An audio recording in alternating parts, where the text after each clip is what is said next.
KD and Giannis. That's Victor Wembanyama. We're labeling like this unicorn thing. Everybody's been a unicorn over the last few years, but he's more like an alien. Look at how much bigger he is than Rudy Gobert. He has the chance to be one of the best to ever play this game. You got to get ready for this kid. Victor Wembanyama is the singular greatest prospect in NBA draft history.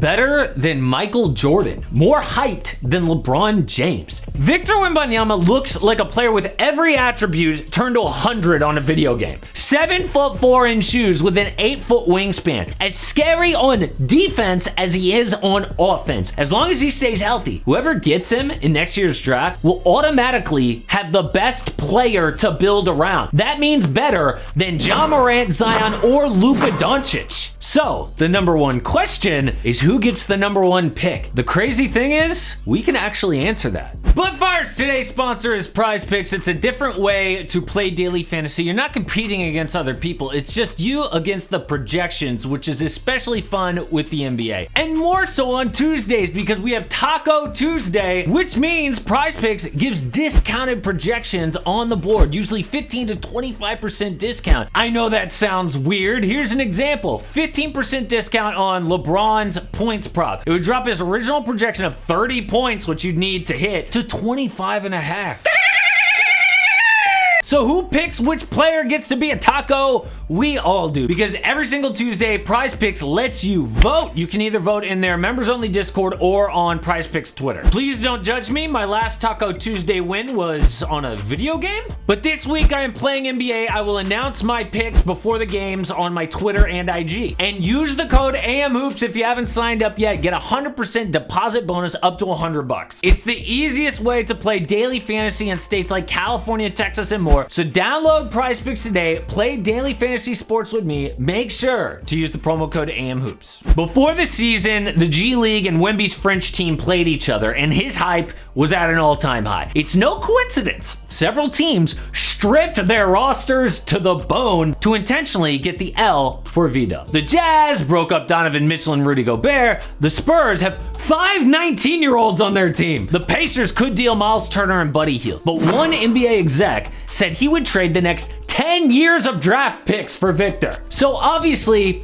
tanking is going to be an issue. The NBA commissioner Adam Silver was so worried about tanking, he literally had hundreds of meetings to figure it out. He even floated the idea of relegation, where a bad NBA team would have to go down to the G League next year. Obviously, that's not realistic, but ultimately he said, we put teams on notice that we're going to be paying particular attention to the issue this year. This level of tanking would disrupt our business model. Wembanyama's already disrupting the NBA, and apparently NBA teams took notice because nothing is playing out how we thought. The Utah Jazz tied for the most wins in the league. Turns out Lauri Markkanen not a bust when he's in the right system. The Pacers are 6-6 partly because their rookie Ben Mathurin could win Rookie of the Year. The Spurs are a fun young team who would beat the Bucks and the Sixers, the Bulls, the T-Wolves. However, one NBA GM said this crazy start to the season is not what it looks like. Don't get it twisted.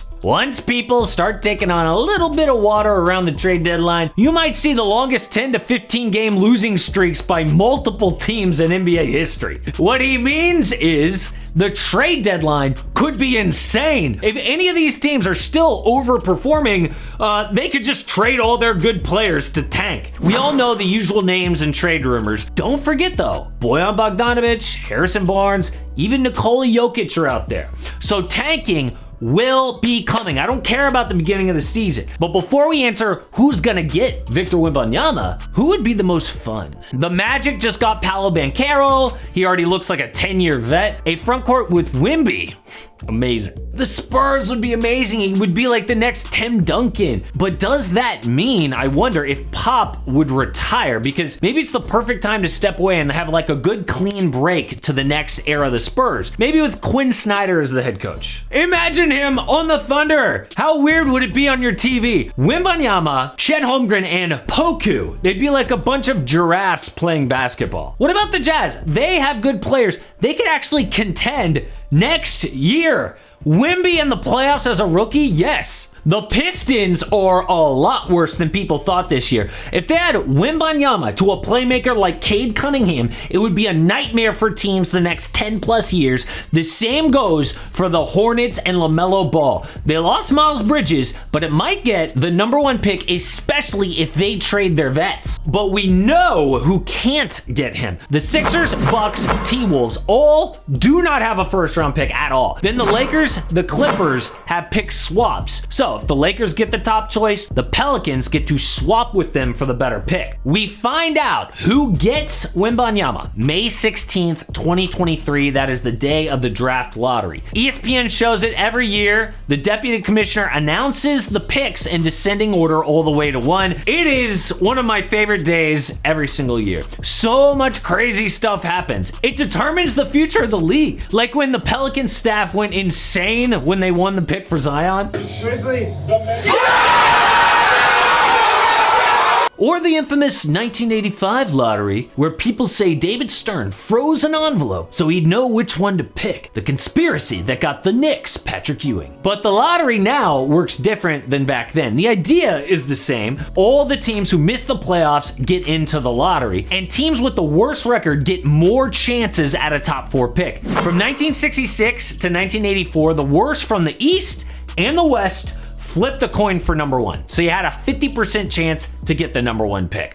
It's how Magic Johnson became a Laker and not a Chicago Bull in 1980. Then they figured 50% is way too big of a chance. We have to discourage tanking. So in 1994, they changed it from 50% to get #1 pick if you had the worst record to 25%. And that led to some wild moments. Like the Bulls won Derrick Rose in 2008 with a 1.7% chance. The Cavaliers had a 1.4% chance, got Andrew Wiggins. But for the final 4 years there, the worst team did get #1. 25% chance, still incentivized tanking. So they changed it again in 2019. The 3 worst records have just a 14% chance at #1. That means if you're the worst team in the league, you still have an 86% chance to not pick #1. That sounds horrible, but how does it actually play out? Well, in 2019, the Pelicans got the #1 pick with the 6th worst record. In 2020, the Wolves won with the 3rd worst record, taking Anthony Edwards. 2021, the Pistons had the 2nd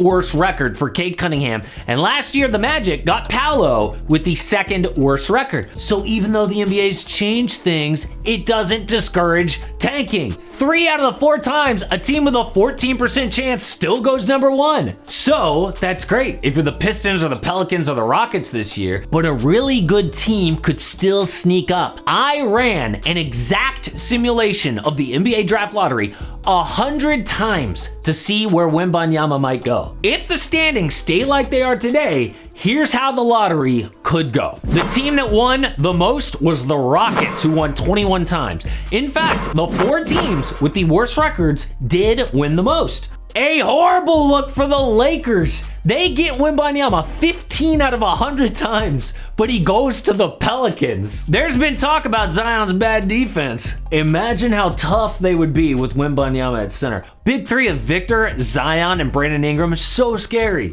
The luckiest team was the Knicks. They're a play-in team right now, but they won the lottery 6 times. Obviously, the standings are going to change between now and the playoffs, but it shows a non-tanking team can still easily win the #1 overall pick. Also, the Timberwolves won 6 times, but their pick is going to Utah. Now, Wembanyama, as good as he is, already has enemies in basketball. What he said about Scoot Henderson when he was here in America was spicy, but there's actually a good reason behind his totally controversial comments. Check it out.